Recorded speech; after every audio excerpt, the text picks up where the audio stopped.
This week, I get stuck in an alleyway. I get battered by the wind. I touch a really big rock. And I pretend to juggle.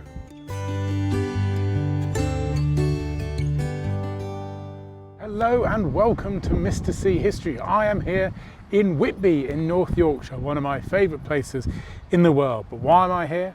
Well, I am on the trail of this man here, Captain James Cook, the man who discovered Australia, is what we are told.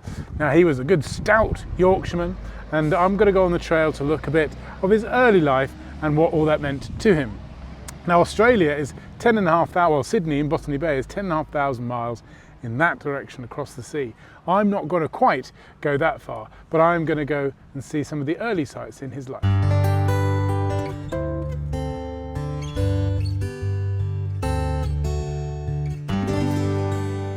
I'm in Stuart Park in the Middlesbrough suburb of Marton, and behind me is the spot, the location of the cottage where on the 27th of October 1728 Captain James Cook was born. Now, the description of the cottage is very, very humble, very, very low apparently, mud walls, thatched roof, just 2 rooms. Captain Cook was born into very, very poor rural agrarian and to farming stock. Now, the cottage is long, long gone. It was actually replaced at first of all by this big stately home that's here, but the only bit that exists now is the lovely little colonnade, and they're the reason why this park exists now. That itself was burnt down in 1960, and now that is the location of the Captain Cook Birthplace Museum. But they have put a little urn here to just be the specific spot where he was born. I mean, it's very calm and tranquil here now, probably even calmer than and more tranquil than it was in his the day when he was born. But this is where he begins. The story of Captain Cook starts here.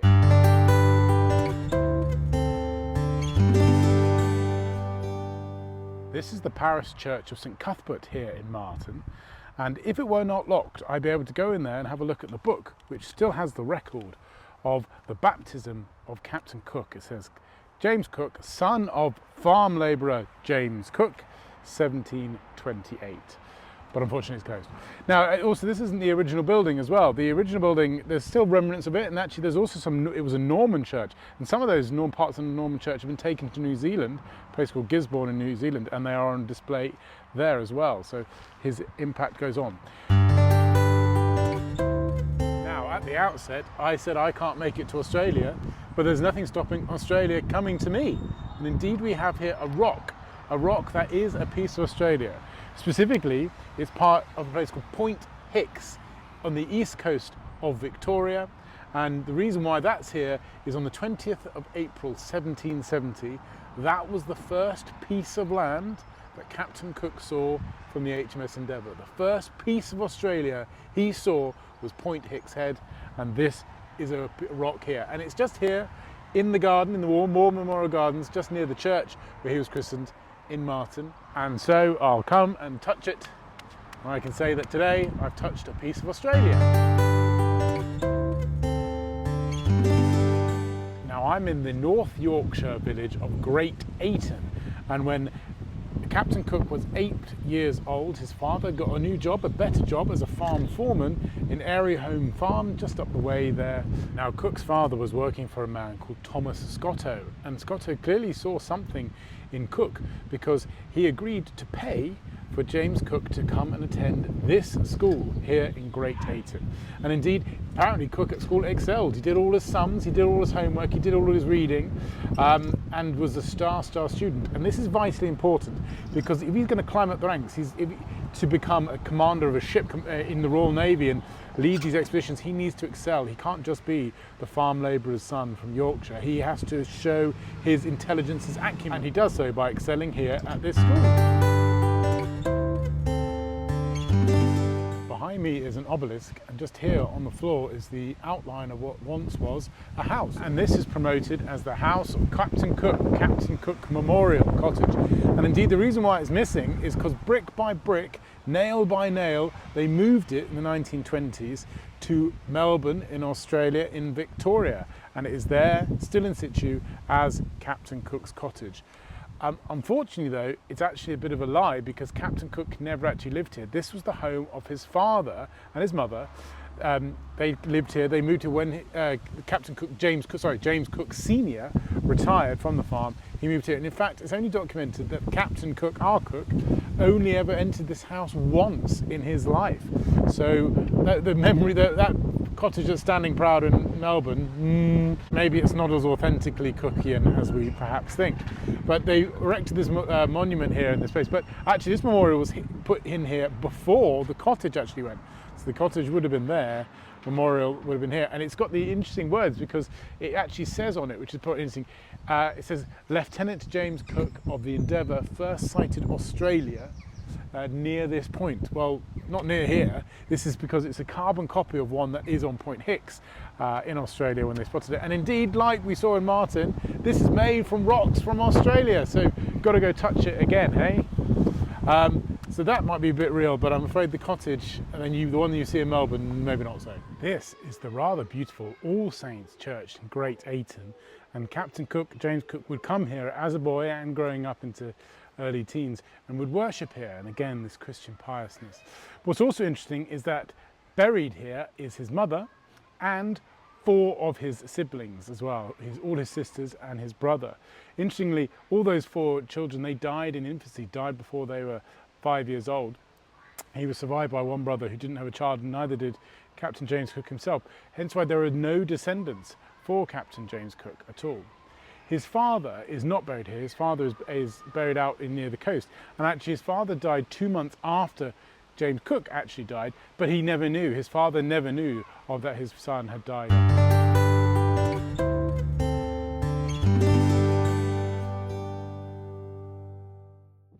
This is the magnificent, if a little windy, Steers on the North Yorkshire coast, and a 16-year-old James Cook came from his farm to work here as a grocer's boy, an apprentice to Thomas Sanderson's grocer shop here in Steers. Now, like many a visitor, he came here and got the lure of the sea, the wide open sea behind us here. And he turned out not to be a very good grocer's boy, always distracted, but kept turning up late and not doing the right produce, etc. And he hated the confines of the shop. So after just 18 months, he decided to pack up his things and walk off across the moors and down the coast that way to Whitby. Also here in Steers is Dog Loop, Yorkshire's narrowest street. So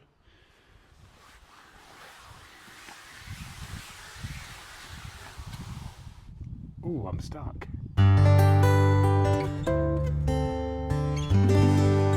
And when he got here to Whitby, he took up another apprenticeship, and this time it was to sail up and down the coast, and it would go all the way up to almost up to Edinburgh and down to London, and he'd be sailing coal. Before the railway age, before the canals, etc., the quickest way to get the coal from Yorkshire down to those places was by boat, and it was Captain Cook. He first apprenticed on the boat, and then he ended up captaining most of them as well, and he'd get a bit of a name for himself for an excellent navigator, a tremendous measurer and reader of the weather, man who was able to read charts fantastically well. But most significantly, all the boats that he would sail on were Whitby cats. They were built and made here in Whitby. He liked the design of them, and the Endeavour was absolutely built and made here. So Whitby is integral to the Captain Cook story.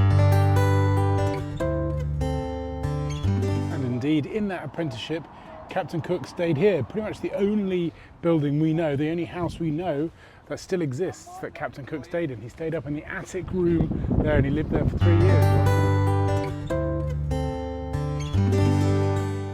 This is Shadwell in the east end of London, the River Thames behind me here.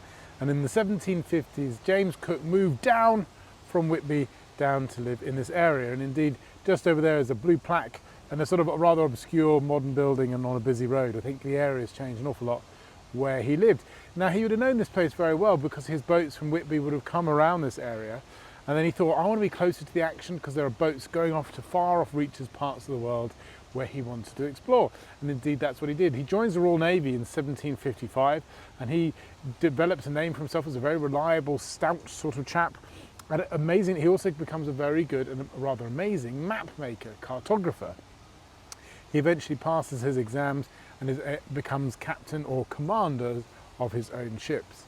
He gets sent on various different expeditions. One massive one was to Canada, to the eastern coast of Canada, Newfoundland, and he maps that whole area for the British, becoming very, very reliable. He becomes the Admiralty's go-to man for mapping, to such an extent where they eventually ask him to go off and do some amazing expeditions of the southern Pacific, because there's a rumour going around that there is another southern continent, Terra Australis, a huge continent on the southern edges of the earth that he needs to explore. And this rumour goes around, so they go and ask Captain Cook, he's not quite a captain I think at that point, James Cook, to go off and explore. And that's exactly what he does. From Deptford, just down over there, just around the bend of the river where Peter the Great, our old friend Peter the Great, had been rampaging. In 1768, James Cook leaves from there in the famous Endeavour, built at Whitby, to go off and explore. And that first expedition, he circumnavigates the entirety of New Zealand, finds out that that's an island, there's no continent there.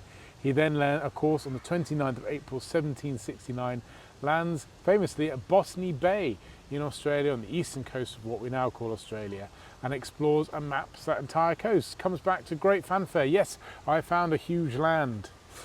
Then the question was asked to him, well, that's great, but is there a second continent? Oh, I'm not so sure. Right, off you go again, find out some more. So he goes on a second expedition, and this time he goes way, way, way south, essentially almost to Antarctica, and finds that no, there isn't really a continent. Australia's pretty big, but no massive continent.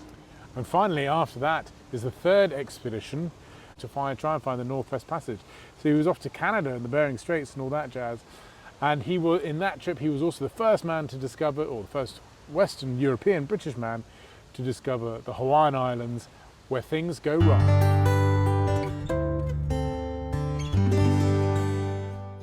Now, as I said, on that third expedition, he was in Hawaii, what we now call Hawaii. He had named it the Sandwich Islands, after the Earl of Sandwich, the commander at the Admiralty. But relations came to a bad end on Valentine's Day 1779, the 14th of February, because the tribe there, the native Hawaiians, they stole one of Captain Cook's longboats. Outrageous!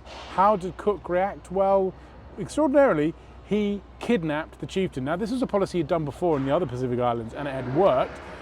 If you give me my boat back, I'll give you back your chief back. But this didn't go down very well with the tribe, and they ambushed him on his way back to his boats, which are parked up in a place called Keakalua Bay on the west coast of the big island of Hawaii. They ambushed him and they stabbed him through the heart, and they killed 4 of his other men. That was the end of Captain Cook. He died aged 50, and they actually gave him a rather respected burial, as if he was a respected chieftain man. They buried him on the high hills, and the surviving men from their boats watched it on the telescopes. And news spread to Britain eventually. It took them months and months and months, that the great captain had died very, very far away from home. Well, back here in Whitby then to discuss his legacy, his achievements, and an appraisal. Well, let's look at the achievements maybe. One thing we haven't really mentioned is his skill at cartography, making maps. He was one of the first people to map the coast of not only just Australia and New Zealand, but California, Canada, all the way up to Alaska, which is extraordinary. Other achievements perhaps would be he was the first ever person to circumnavigate the globe twice, the first person to completely circumnavigate New Zealand, and the first person to travel across both the Antarctic and the Arctic Circle, which is quite a big achievement really in the 60s and 1770s. Let's look at the negative side of things now. He wasn't the first person to discover Australia. Obviously that was the Aboriginal groups, and in same the Maoris in New Zealand. But he wasn't even the first European. It was Abel Tasman about 150 years before, the North Coast. And then Abel Tasman got down to, Tasmania and New Zealand, so that's a bit overblown there. Yet he was sort of the first person to discover a certain part of Australia that's now quite important. So I think we can. I don't want to downplay. He was an amazing seaman, but come on. So there's that. Also, his treatment of the natives and the locals. Is this the reason why he was died? It was his stout Yorkshireness, just a part of the parcel, and why he was killed in the Hawaiian Islands. Perhaps it was.